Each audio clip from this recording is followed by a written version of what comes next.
cuarto video de la unidad número 7 dedicada a la Roma antigua, y aquí analizaremos el aspecto religioso, la crisis del siglo III, la división del Imperio Romano y también la posterior caída de su parte occidental. En cuanto a lo primero, lo que podemos decir sobre el aspecto religioso es que este fue cambiando en cada una de las etapas de la historia de Roma. Así, por caso, durante la monarquía y también durante la república, la religiosidad de los romanos estuvo organizada bajo la forma de un culto público. Esto quiere decir que había sacerdotes, en su gran mayoría sacerdotes de origen patricio, nos referimos precisamente a esta clase social, que hacían ceremonias a las cuales podía asistir cualquier persona de la población, es decir, plebeyos, libertos e incluso también podían asistir algunos esclavos, por supuesto con el permiso de sus amos. Y en estas ceremonias públicas en general se realizaban danzas, oraciones, ritos y también sacrificios animales. Durante estos dos periodos de la historia de Roma, los romanos fueron politeístas. Esto quiere decir, básicamente, que creían en varios dioses.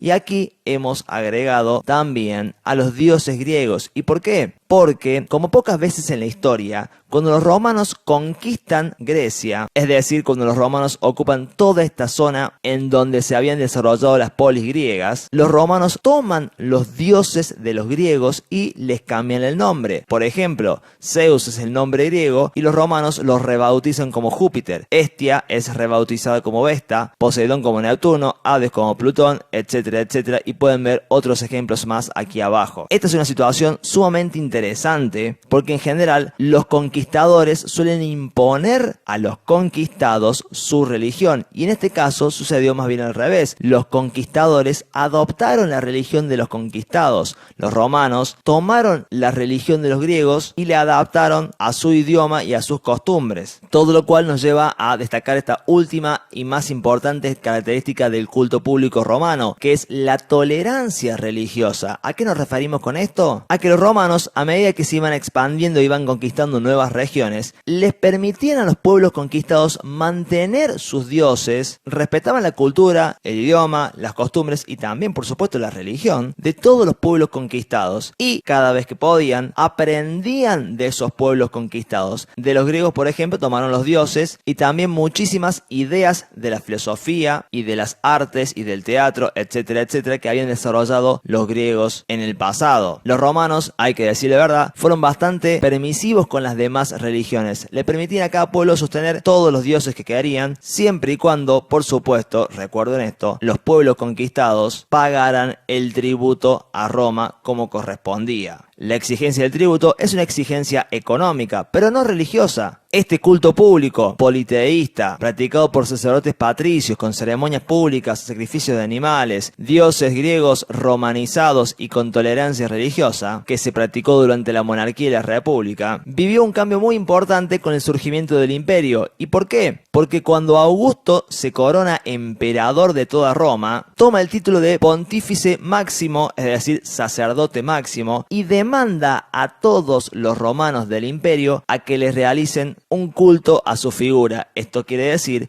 que consideren de ahora en más al emperador como un dios. ¿Es Augusto realmente un dios? Bueno, evidentemente no. Todos sabemos que los emperadores eran hombres de carne y hueso, así como también, y fíjense esta analogía que vamos a hacer, lo era el faraón en Egipto. Y me voy a la unidad 4 para remarcar que, al igual que el faraón había construido una monarquía verdaderamente teocrática, Augusto aquí en Roma, a través del culto hacia su figura, del culto hacia el emperador, buscó también construir una suerte de monarquía teocrática, aunque, por cierto, con muchísimo menos éxito. ¿Y por qué? Porque los romanos no consideraron enteramente a Augusto ni a ninguno de los demás emperadores como verdaderos dioses. No los consideraron al mismo nivel que Júpiter, que Marte o Apolo, sino que se limitaron a cumplir con los ritos y ceremonias formales que lo mostraban a el emperador como un dios, pero sin creer completamente en esto. En pocas palabras, los romanos no se convencieron mucho acerca de la naturaleza divina del emperador. Sí, en cambio, cambio lo obedecieron como la verdadera autoridad máxima, indiscutida y total, dado que era el comandante del ejército, por supuesto. Pero esta idea de el emperador como un dios nunca les terminó de cerrar completamente a todos los romanos. Ahora bien, uno de los conflictos más importantes que surgen en torno a esta idea del culto del emperador van a ser los conflictos y las persecuciones en contra de los cristianos. Y es que desde la aparición de Cristo y toda su prédica en conjunto con los 12 apóstoles, la cantidad de cristianos, de seguidores de sus palabras, irá en progresivo aumento. Y como ustedes ya saben, los cristianos son monoteístas. Esto quiere decir que creen en un solo Dios que es todopoderoso. Esto genera conflictos con las intenciones del emperador de ser considerado como un Dios aparte. Y uno dice acá, bueno, pero los romanos eran religiosamente tolerantes. Sí, por supuesto, eran religiosamente tolerantes,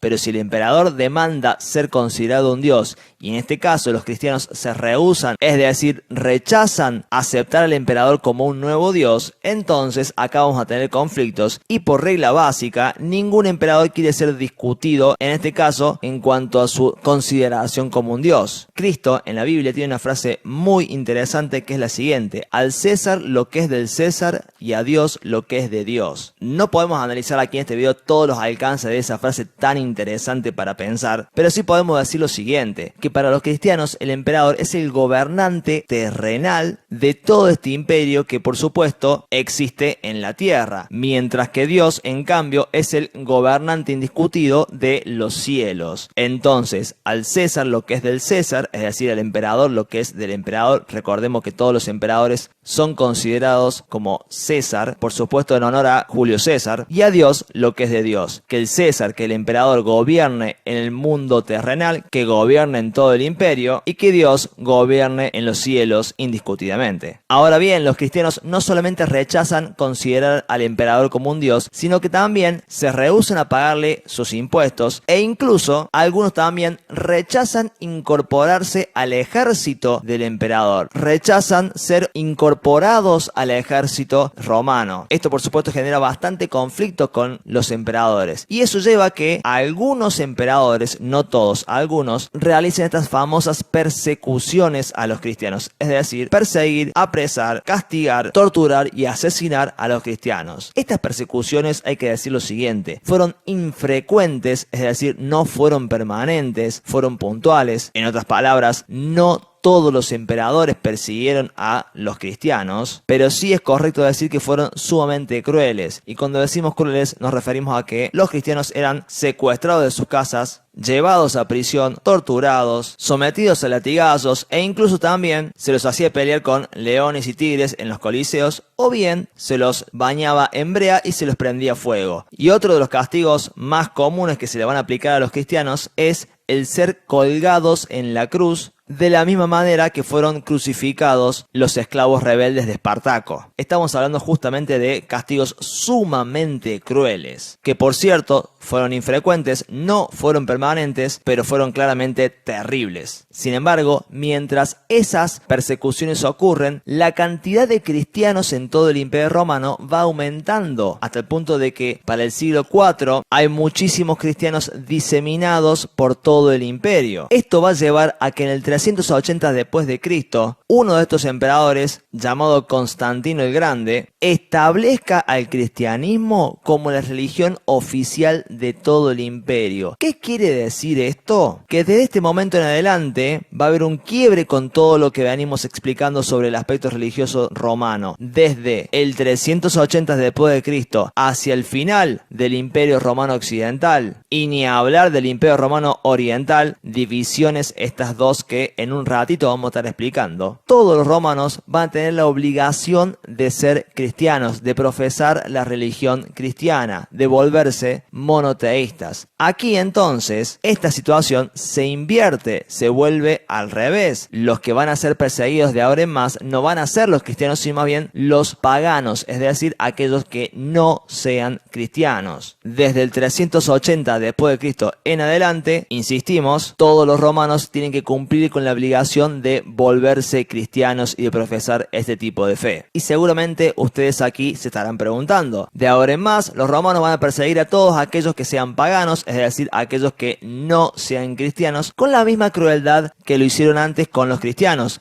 Bueno, no exactamente. ¿Por qué? ¿Se hicieron más benevolentes? ¿Se hicieron más tolerantes? No. Sucede que para el 380 después de Cristo, es decir, más o menos por esta altura, el imperio está viviendo ya la famosa crisis del siglo III, que explicaremos en un rato, y que lo ha debilitado enormemente, quitándole la capacidad para perseguir realmente a todos los paganos, es decir, a todos los no cristianos. De cualquier forma, la oficialización del cristianismo le va a dar un enorme apoyo a esta religión, porque de ahora en más los sacerdotes cristianos van a poder utilizar el aceitadísimo sistema de caminos y correos que disponía el imperio. ¿A qué nos estamos refiriendo? Básicamente este frondoso sistema de caminos terrestres que conectaban a Roma con todas las partes del imperio. Seguramente ustedes conocerán la frase que dice todos los caminos llevan a Roma. Esa frase tiene una base histórica bastante sólida porque efectivamente los romanos supieron construir toda una vasta, fluida e interconectada red de caminos que iban hacia Roma precisamente y que permitían agilizar enormemente las comunicaciones y desarrollar todo un sistema de correos con los cuales enviar noticias, órdenes, leyes, etcétera, etcétera, desde Roma hacia cualquier parte del imperio. Este sistema de caminos sumamente útil fue aprovechado entonces, de ahora en más, por la iglesia cristiana para enviar predicadores a todas partes del imperio, potenciando así, impulsando así mucho más la difusión de esta religión. En otras palabras, el cristianismo utilizó la infraestructura de caminos que ya poseían los romanos para propagarse mucho más. Pero como dijimos recién, a partir del siglo III, Roma experimentará una profunda crisis que terminará desembocando en la división de ese imperio romano y en la posterior caída final de su parte occidental. ¿Por qué se da esta crisis? Bueno, por múltiples factores. El primero de ellos es que el imperio es demasiado extenso. Veamos nuevamente el mapa.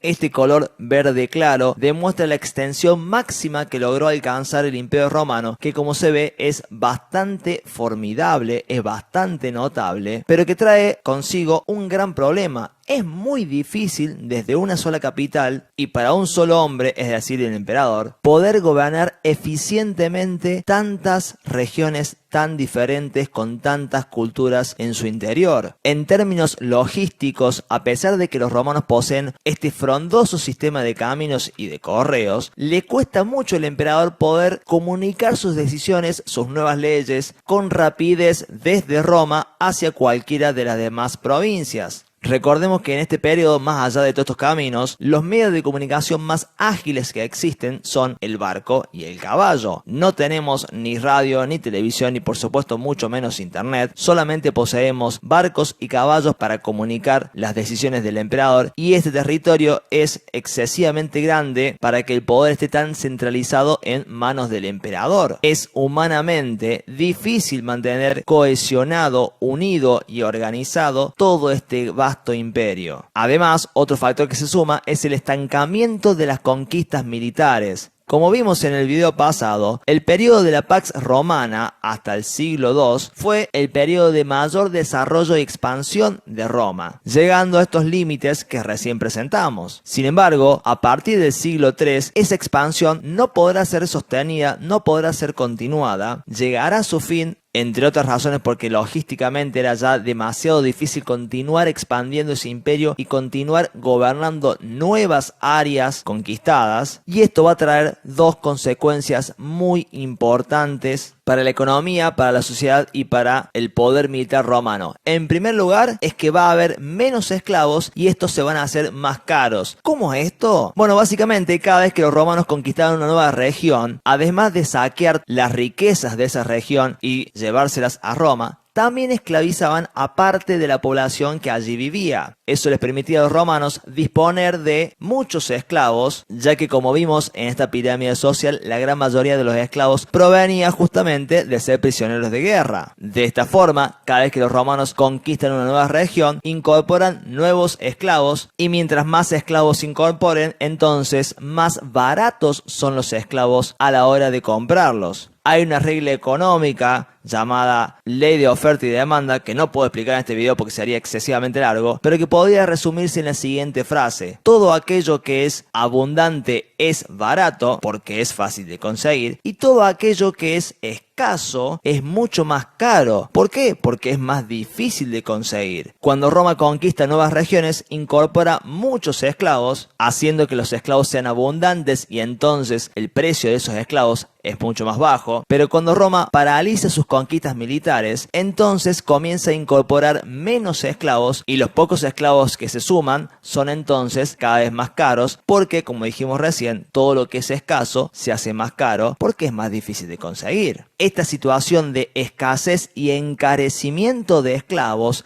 va a llevar al reemplazo progresivo, paulatino, esto quiere decir de a poco, de los esclavos por colonos. ¿Qué quiere decir esto? Que muchos dueños de esclavos, sobre todo patricios, van a comenzar a darle la libertad a sus esclavos para que estos justamente se conviertan en libertos, no por generosidad, no porque de repente los patricios se hayan dado cuenta que explotar a las personas en contra de su voluntad sea algo injusto, no, de ninguna manera, sino porque en cambio ahora a esos libertos les van a alquilar un sector de la tierra que poseen los patricios, un sector de la hacienda va a estar en alquiler para esos ex esclavos, o mejor dicho, libertos. El liberto que alquile esa tierra está obligado a darle un altísimo porcentaje, aproximadamente un 80%, de todo lo que coseche en esa tierra al patricio, porque el patricio, recordemos, sigue siendo el dueño de toda la tierra, y ese liberto se quedará con el 20%. Uno dice, pero entonces, ¿cuál es el negocio acá del patricio? ¿Por qué el patricio ha perdido un esclavo, le dio la libertad y encima le alquila una tierra?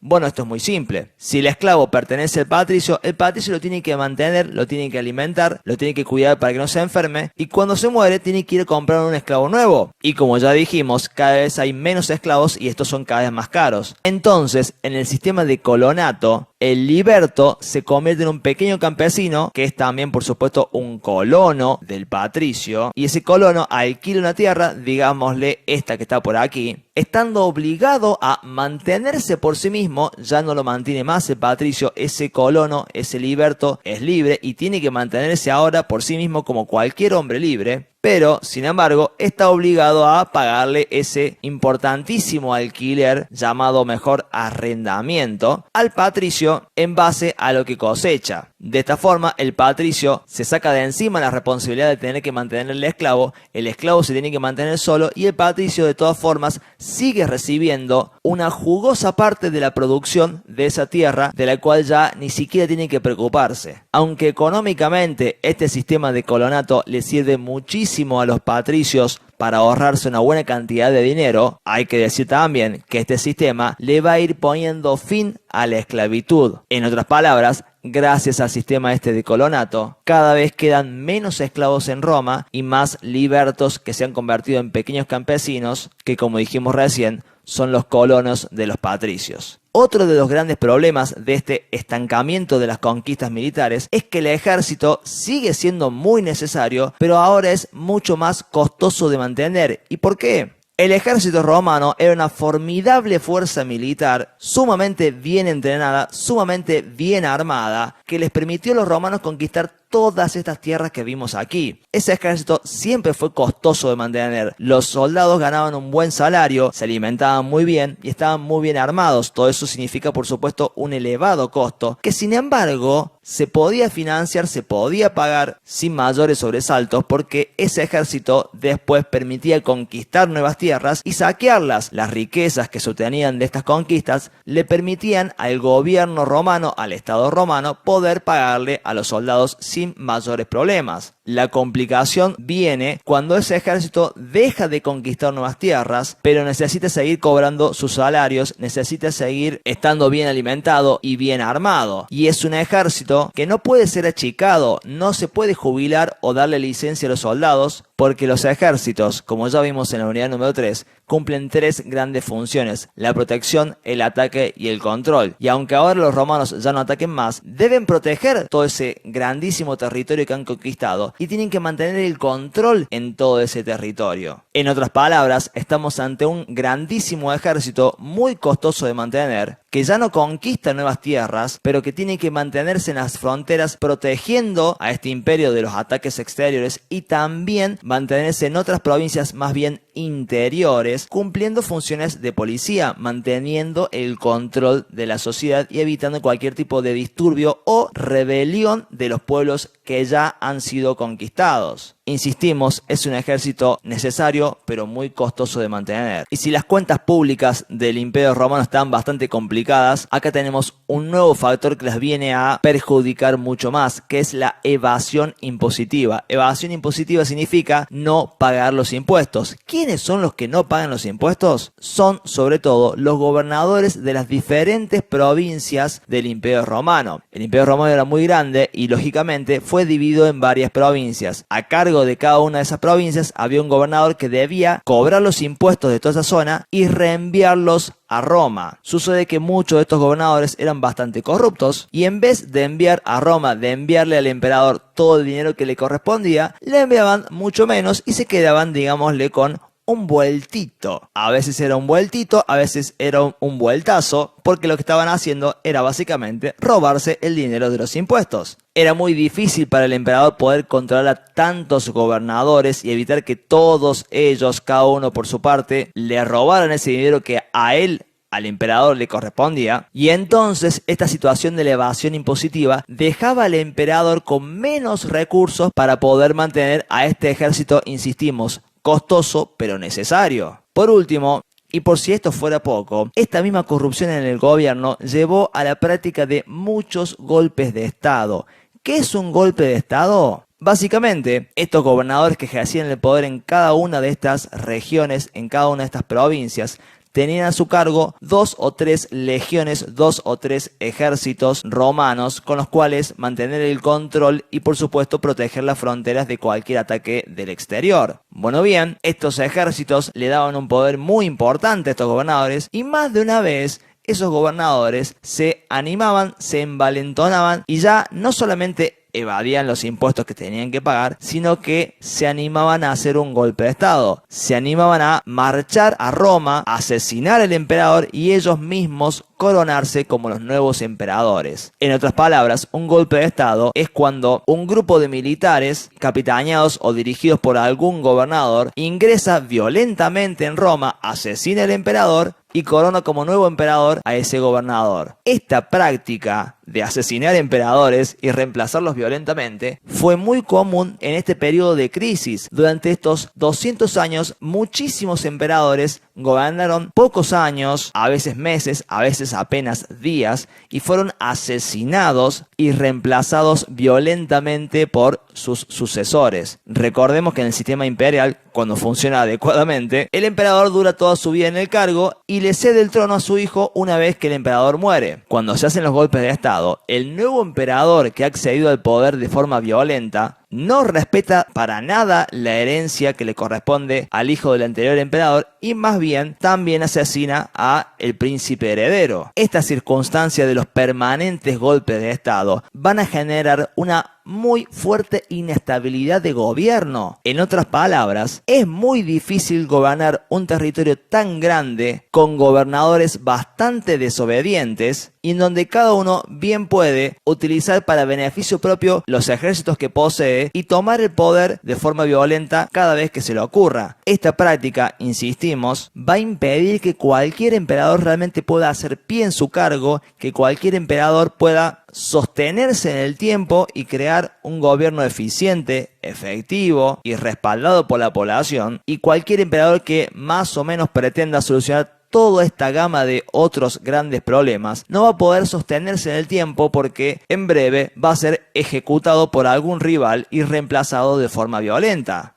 Recordemos que el emperador debe su poder justamente a ser el comandante total del ejército, algo que como vemos ahora no se está respetando mucho, porque si por ejemplo el gobernador de las Galias usa su ejército para atacar al mismo emperador y ejecutarlo y reemplazarlo en el cargo, entonces el emperador ya no es el verdadero comandante de todo el ejército, sino que hay legiones, hay espacios del ejército que le son rebeldes, que no le son leales. Ahora bien, estos que hemos explicado aquí son todos los factores internos. Nos queda todavía explicar el factor externo, que es el de los pueblos invasores. Y para ello explicaremos primero el caso de los pueblos germanos. Los pueblos germanos son estos que aparecen aquí: los ostrogodos, los burgundios, los alamanes, los francos, los anglosajones, los britanos, visigodos, vándalos, etcétera, etcétera, que uno los puede reconocer estética y culturalmente hablando, porque suelen dejarse el pelo largo, suelen dejarse la barba, suelen vestir de esta manera y suelen atacar en grupos bastante grandes, pero de forma poco disciplinada, es decir, poco organizada. Estos pueblos habían estado siempre en las fronteras del Imperio Romano desde hace muchísimo tiempo. Incluso en tiempos de la República también existían estos pueblos germanos y los romanos los supieron enfrentar de forma exitosa a lo largo de toda su historia. En tiempos de la República y en tiempos del Imperio, más que nada de la Pax Romana, estos pueblos germanos estuvieron siempre en las fronteras romanas y nunca fueron un gran problema, porque en esos momentos,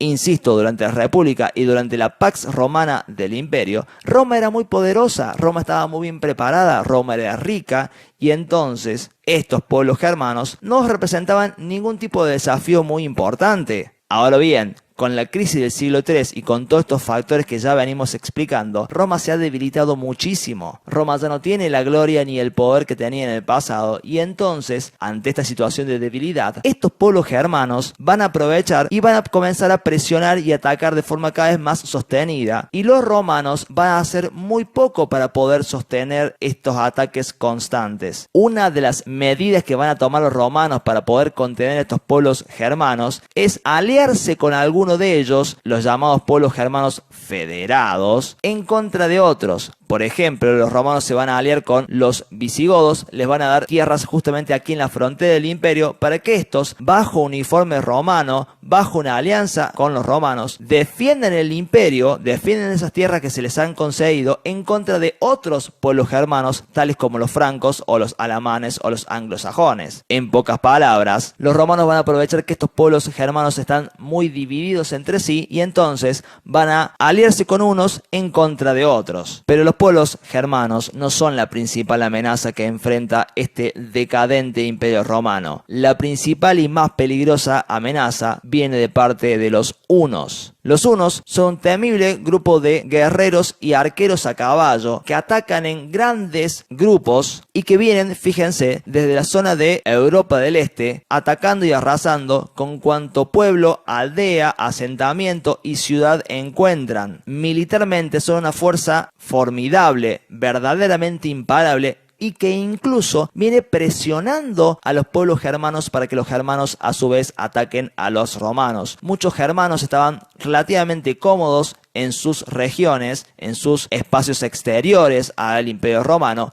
pero cuando llegan los hunos comienzan a ser presionados y por ende obligados a atacar a este decadente imperio romano para poder conseguir una tierra y huir de la presión de los hunos. Tarde o temprano, los hunos, con su famoso líder Atila, van a presionar a estos pueblos germanos y también van a terminar atacando a los propios romanos. Para que ustedes entiendan mejor esta situación de crisis, quiero que vean aquí cómo va cambiando el uniforme y preparación de los soldados romanos a medida que pasan los siglos. Este soldado romano corresponde a los siglos I y II, los siglos de mayor desarrollo del imperio romano. Estamos hablando de este periodo de la Pax Romana. Este soldado, fijémonos, tiene una armadura de placas, está muy bien alimentado, muy bien entrenado y muy bien armado. En cambio, para el siglo III ya tenemos un soldado romano que tiene un escudo mucho más chico, que ya no tiene esa armadura de placas, que tiene apenas una cota de malla, que es esta especie de camisola formada por hebillas de metal, y ya no está tan bien alimentado, ni tampoco está tan bien entrenado. Ni hablar en el siglo IV, en donde la cota de malla es mucho más corta, o incluso en el siglo V, en donde ya ni siquiera hay cota de malla, ya el escudo es mucho más chico y este soldado se parece más a un civil que tuvo que ponerse la armadura para ir a combatir antes que un soldado verdaderamente entrenado y preparado para la lucha. Por otra parte, fijémonos que aquí este soldado romano tiene un uniforme bastante parecido al de estos pueblos germanos. ¿Y esto por qué? Porque a medida que se van incorporando estos pueblos germanos federados, las costumbres romanas y las costumbres germanas se van a ir mezclando y los romanos van a perder esa disciplina, esa obediencia y ese nivel de entrenamiento que antes tuvieron para convertirse en soldados menos profesionales y por ende menos efectivos. En definitiva, toda esta serie de factores van a debilitar enormemente al Imperio Romano y van a llevar entonces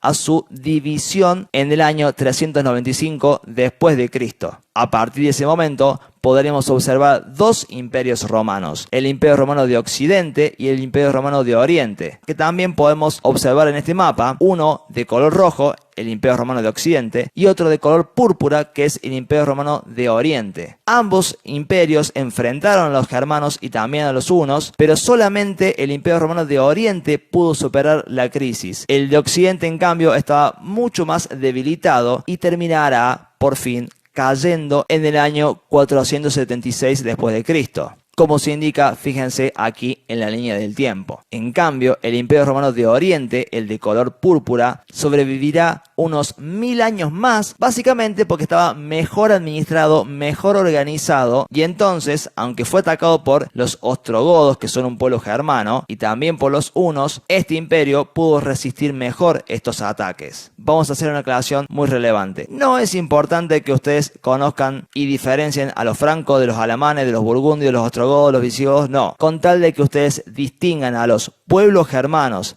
de los romanos y de los hunos es suficiente para mí. ¿Cómo era la relación entre las dos mitades del imperio? Deberíamos decir que fue buena, pero no siempre fue así. Ambas mitades del imperio deberían haber sido siempre aliadas. Sin embargo, en diversas ocasiones, el emperador romano de Oriente le pareció una muy buena idea invadir el territorio de la parte occidental, aprovechándose justamente de esta debilidad para poder expandir sus territorios y obtener más tierras a las cuales gobernar. Como dijimos recién, el Imperio Romano de Occidente va a caer y en su reemplazo, en todo este mismo territorio del Imperio Romano Occidental, los germanos construirán sus propios reinos germánicos, como se ven aquí. En la línea del tiempo podemos ver cómo desde el siglo V en adelante, estos reinos germánicos, estos que aparecen aquí, el de los ostrogodos, burgundios, alamanes, francos, sajones, visigodos, suevos, vándalos, van a convivir con el Imperio Romano de Oriente, como aquí se muestra en la línea de tiempo.